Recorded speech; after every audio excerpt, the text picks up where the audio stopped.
foods you're taking in, and you figure out all that, and you just take one day at a time, one step at a time, one good choice at a time. That's how we live our life, and it's just changed it. It's changed it for the better. Like, I wouldn't.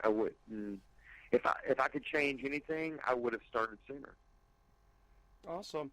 Now, I know when during our little technical glitch there, I was telling everybody about to check out your website, www.eriksmallwood.com. We'll go into a little bit about what you have on it and where people can find your music and find out where you're touring and what you're up to. Yeah, well, I mean, just like you said, if you go right to the website, www.eriksmallwood.com, ERIK smallwood.com. Most people type ERIC. I probably should go ahead and buy that website. So people type it in, it goes right to mine, right? I should buy every spelling of Erik. I should. Yeah, go to ERIK smallwood.com, eriksmallwood.com, and right to the left is going to be, and it's a very mobile-friendly site, too. So if you're on your mobile phone, you can type eriksmallwood.com right in your browser, and it's a very mobile-friendly browser. Mobile-friendly site. So, but you can go to the website, and to the left are all the social networks, right to the left, and then up top are all the tabs for the pages, the About section, the Music section.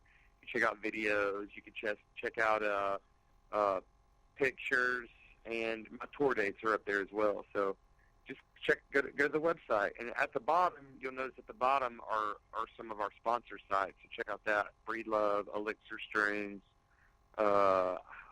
my music group, Sweeter Music Group. So check out those links too. So what's coming up for you here in the near future? Well, in the near future, April 21st, we actually have my whole band is playing April 21st in Raleigh, North Carolina at Deep South Entertainment at Deep South the Bar in Raleigh, North Carolina, and we're going to be playing with the Erik Strickland and the B-Sides and the Josh Brannon Band out of South Carolina. So that's going to be a good time. So if you're out there listening and you're going to be in the Raleigh area, April 21st, it's a Thursday night, come to Deep South the Bar and check us out. It's going to be a great night of some good southern music, some good country and southern rock music. So we hope to see you guys out there. And also, if you just go to, like I said, if you just go to the website, you go to the tour section on the website. I post all of our dates there, and we travel. We're going to be in Georgia, coming up in Savannah, Georgia, coming up next month. I'm trying to think of some of the things we've got going on right off the top of my head. June 24th, we're going to be playing at Festival Park here in Fayetteville, North Carolina.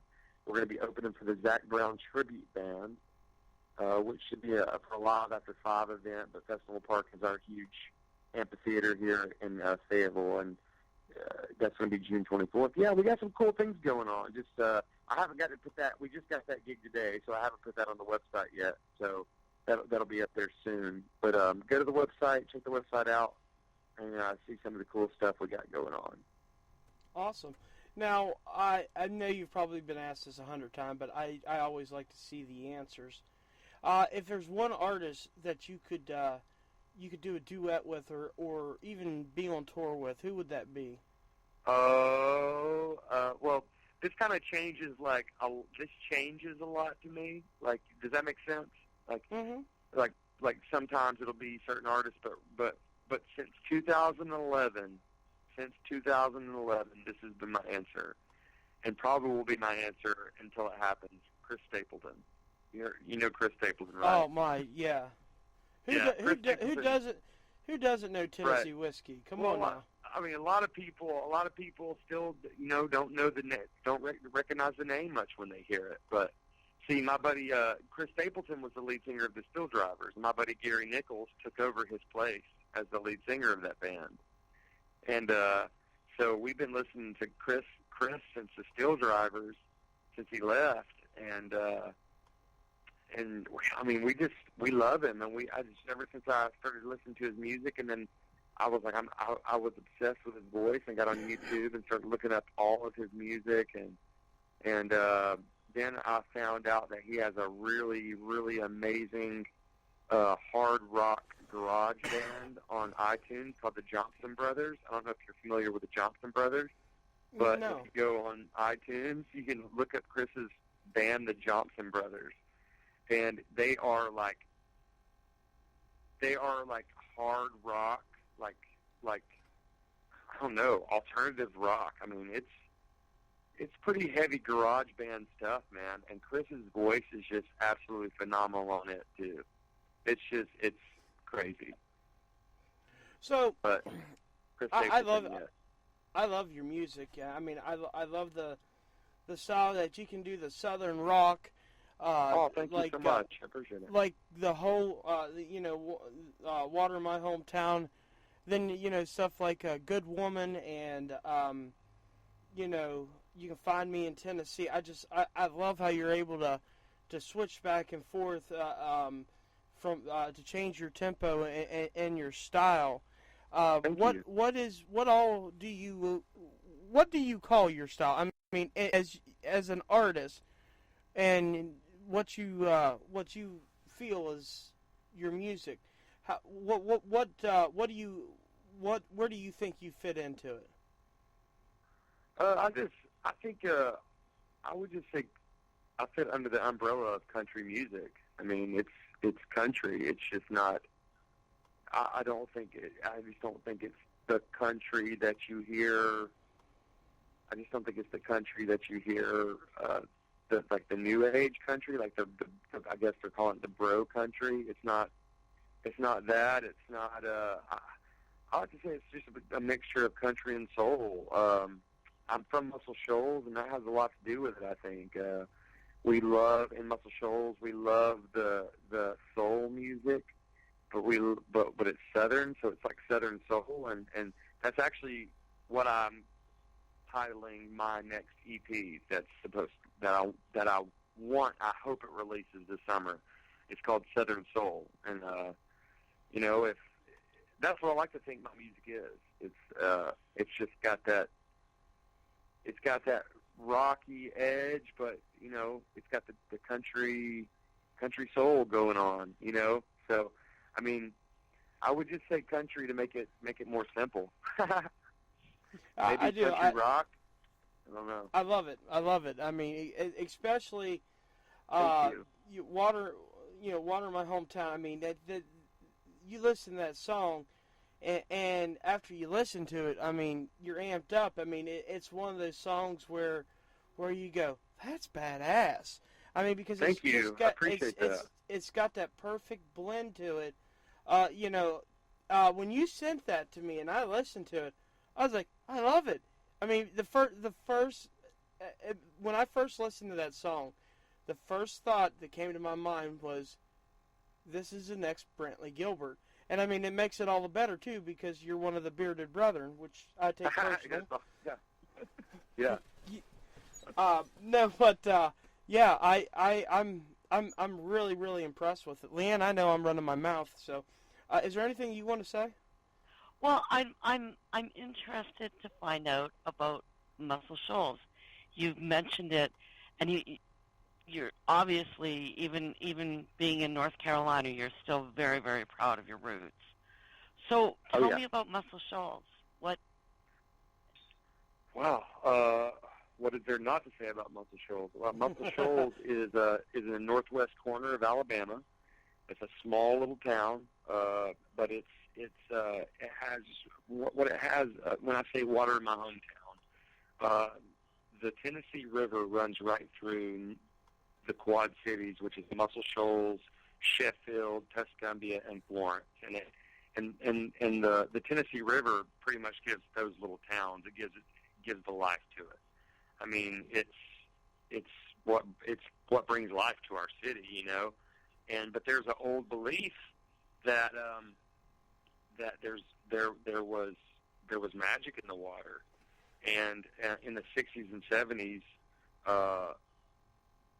Fame Studios opened up with Rick Hall, and he just started bringing a ton of acts in, and so, I mean, there used to be signs that would be up. They would say, "Welcome to Muscle Shoals, Alabama, the hit recording capital of the world." And there is a documentary that you can actually look up on Netflix. If you have Netflix, you can look it up, or you can probably purchase it on iTunes or purchase it somewhere online, Amazon, something. The Muscle Shoals documentary was huge. It was huge. It's been huge the last couple of years. It's really taken off. But I mean, Aretha Franklin recorded there. Bob Seger, Cher. I mean, I could go on and on. Leonard Skinner, the Rolling Stones. I mean, basically, Wilson Pickett and Duane Allman, two legends, were in the same room together. I think there might have been a little boozing going on, but they were playing, and they were playing some music, and Duane, I can't remember who looked at who and said it. I think Duane Allman looked at Wilson Pickett and said, "Hey, let's record Hey Jude." And Wilson said, "I think, but the Beatles did that." And he goes, "Exactly." And so they recorded. That's when it says Duane Allman and Wilson Pickett. They decided to record Hey Jude, and it says that's when Southern rock was born. Wow. So it's pretty intense. You just gotta watch it. You gotta watch that documentary. I'm not doing my hometown any justice right now. So you gotta get on Netflix or even Wikipedia Muscle Shoals and just read some of the things about that little city and the musical history behind it. I mean, you had the Swampers, and that's what Skinner thinks about in Sweet Home Alabama when they say Muscle Shoals has got the Swampers. Mm-hmm. The Swampers were that rhythm section. They were that Roger Hawkins, Jimmy Johnson, and David Hood, the guys who played, the three little redneck white guys that played on all those hits. Aretha Franklin, they were sitting in Fame Studios, and Aretha hadn't been selling records. She was in New York, and she hadn't been selling records. Nobody liked her. Nobody liked what she had to offer.